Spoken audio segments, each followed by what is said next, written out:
Hombre, tanto la colección de libros de Roberto Santiago como las películas creen mucho en el valor de la amistad, que creo que es una de las cosas más maravillosas que tiene la humanidad, y por supuesto del trabajo en equipo. Es una película que les va a hacer divertirse a los niños, pero también a los mayores, ¿no? ¿Va a conseguir sacarnos ese niño interior que todos llevamos dentro? Es que yo creo que tanto la película como los libros van muy orientados a la gente joven, pero también a todo ese niño interior que todos llevamos dentro o deberíamos llevar dentro. Entonces es hora de que cuando entren a ver la película lo dejen salir. Es decir, hay, por supuesto, aventura y misterio, hay una trama muy pegada a la realidad, pero también en un momento dado la película se vuelve un poco loca y se mete en parámetros Spielbergianos que han sido nuestra fuente de inspiración, tiene comedia, tiene romance también y tiene sobre todo pues, una gran cantidad de fútbol que tiene una pegada emocional muy importante en los futbolísimos dos.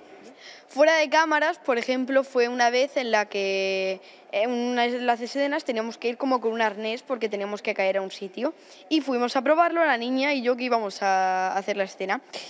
Ese día pasaron dos cosas muy importantes. Una, nada más subirnos, para empezar a subirnos y probar la caída, empezamos los dos a gritar diciendo ¿qué está pasando?